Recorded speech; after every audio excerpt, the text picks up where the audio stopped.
हर हर महादेव। जितने भी गुरु भाई एवं गुरु बहनें इस वीडियो को देख रहे हैं, आप सभी को मेरी तरफ से नमः शिवाय। आज हम आपको एक ऐसी कहानी सुनाने जा रहे हैं जिसे सुनने के बाद आप यकीन नहीं करेंगे कि भगवान भोलेनाथ की पंचाक्षरी मंत्र नमः शिवाय में इतनी ताकत है। तो अगर आप भी भगवान शंकर को अपना गुरु बना चुके हैं तो चैनल को सब्सक्राइब करके वीडियो को लाइक कर दीजिएगा, क्योंकि हम प्रतिदिन भगवान शंकर की चर्चा किया करते हैं, जिससे सभी गुरु भाई एवं गुरु बहनों को जुड़ने की अति आवश्यकता होती है, ताकि इसके माध्यम से आप भगवान शंकर की कुछ चर्चा का आनंद ले सकते हैं। तो चलिए शुरू करते हैं। एक गांव में एक ब्राह्मण व्यक्ति रहता था जो बहुत ही गरीब था। वह हमेशा सोचता रहता था कि हमें अनेक शक्तियाँ मिल जाए, जिससे हम अपनी जिंदगी की सारी कामनाओं को पूरा कर सके और मैं अपने जीवन को आनंद के साथ जीऊँ। मेरे पास अनेक सिद्धियाँ हो, अनेक शक्तियाँ हो। वह ब्राह्मण करीब 5 से 6 साल तक भटकता रहा, पर उसे ऐसा कोई साधन नहीं मिला जो उसे यह सब चीज़ दे सके। हताश निराश होकर वह व्यक्ति अपने घर में ही रहने लगा। अचानक एक दिन उसी गांव में शिव चर्चा हुआ और वह भी उस चर्चा में गया। चर्चा के बीच में कोई बता रहा था कि जो भी व्यक्ति नमः शिवाय का जाप करता है उसे अनेक सिद्धियाँ, अनेक शक्तियाँ प्राप्त हो जाती है, जिससे वह पूरी दुनिया में राज कर सकता है और वह अपने सारे सपनों को पूरा कर सकता है। उस व्यक्ति ने जैसे ही यह बात सुनी, वह तुरंत खड़ा उठ गया और उसके चरणों में जा गिरा और वह कहने लगा कि मैं शिव को गुरु बनाऊंगा।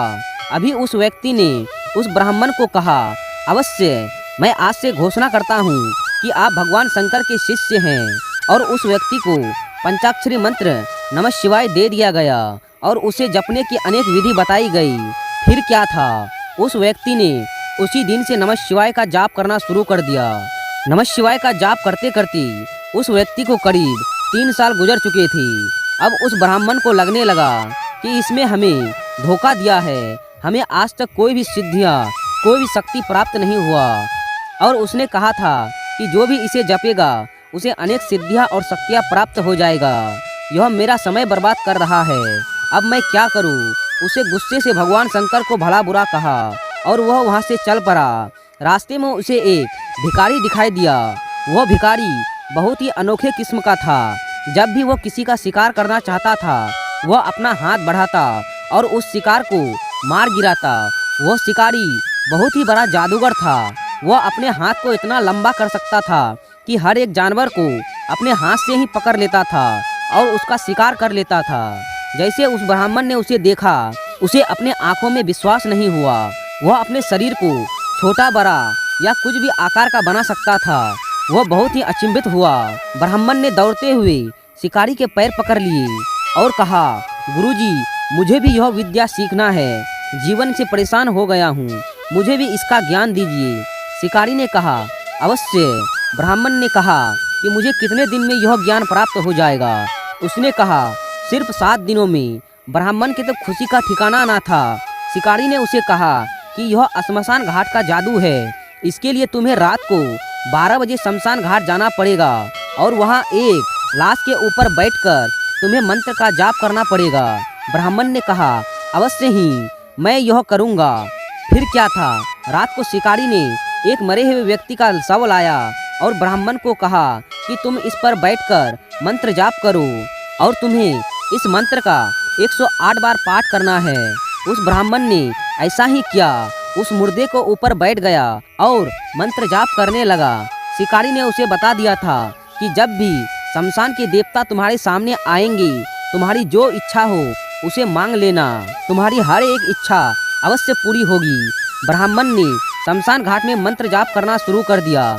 6 दिन बीतने के बाद 7वें दिन जब ब्राह्मण ने मंत्र जाप शुरू किया और 108 बार मंत्र पूरा हुआ, तो ब्राह्मण के पीछे शमशान घाट के देवता प्रकट हो गया और ब्राह्मण से कहने लगा कि मांगो, तुम्हें क्या चाहिए। ब्राह्मण ने कहा कि तुम मेरे सामने क्यों नहीं आ रहे हो, मेरे पीछे क्यों खड़े हो, सामने आओ।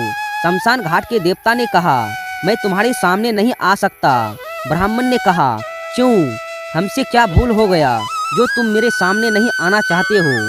शमशान घाट के देवता ने कहा, अगर मैं तुम्हारे सामने जाऊंगा तो मैं तुरंत जलकर भस्म हो जाऊंगा, क्योंकि तुमने भगवान शंकर की पंचाक्षरी मंत्र का 5 से 6 साल तक जप किया है। इससे तुम्हारे अंदर इतनी शक्तियाँ आ गई है कि बहुत से भूत पिशाच, किन्नर, शैतान, नाग आदि तुम्हारे नज़दीक आते ही भस्म हो जाएंगे। तुम्हारे अंदर अनेक सिद्धियाँ और शक्तियाँ आ चुकी है। अगर मैं तुम्हारे सामने आऊँगा तो मैं अपनी जान से हाथ धो बैठूंगा। इसलिए तुम्हें जो चाहिए तुम मांगो, तुम्हें अवश्य मिलेगा। ब्राह्मण देवता ने रोते हुए उससे कहा कि मुझे कुछ नहीं चाहिए, आप यहाँ से जाइए। फिर ब्राह्मण देवता को अनुभव हुआ कि यह मुझसे कैसा भूल हो गया। मैं भगवान शंकर की पंचाक्षरी मंत्र का इतना निंदा क्यों किया, मुझसे बहुत ही बड़ा पाप हो गया है। और रोते रोते शिव चर्चा करने वाले उस बुजुर्ग व्यक्ति के पास गया और सारी घटना बताई। शिव चर्चा करने वाले बुजुर्ग ने कहा कि भगवान शंकर की पंचाक्षरी मंत्र का जो भी निष्ठा और विश्वास के साथ जप करता है उसे हर एक सिद्धियाँ प्राप्त हो जाती है, हर एक मनोकामना पूर्ण हो जाता है। तुमने उस पर विश्वास नहीं किया। फिर भी जिस प्रकार अगर हम अनजाने में आग को छू लेते हैं तो हम जल जाते हैं, अगर हम करंट को पकड़ लेते हैं उसी प्रकार हम करंट लग जाते हैं। इसी प्रकार जो भी व्यक्ति नमः शिवाय का जाप करता है उसे विश्वास हो या ना हो वह अपना कार्य अवश्य करता है। इसलिए हमेशा मंत्र पर विश्वास रखना चाहिए, क्योंकि नमः शिवाय भगवान शंकर का पंचाक्षरी मंत्र है। यह पूरे विश्व में एक सबसे महामंत्र है। इस पर विश्वास हर एक शिव चर्चा करने वाले को करनी चाहिए। हम सब जितने भी शिव गुरु के भक्त हैं, हमें पूर्ण विश्वास और श्रद्धा के साथ हमारे गुरु शिव पर विश्वास होना चाहिए। तभी हमारे अंदर अनेक शक्तियाँ और सिद्धियाँ प्राप्त हो सकती है, जिससे हम अपने जीवन के अनेक महत्वपूर्ण कार्य को कर सकते हैं। आपने इस कहानी से क्या सीखा, कमेंट में ज़रूर बताइएगा। अगर चैनल में नए हैं तो चैनल को सब्सक्राइब करके वीडियो को लाइक कर दीजिएगा। मिलते हैं एक अगली वीडियो के साथ, तब तक के लिए हर हर महादेव।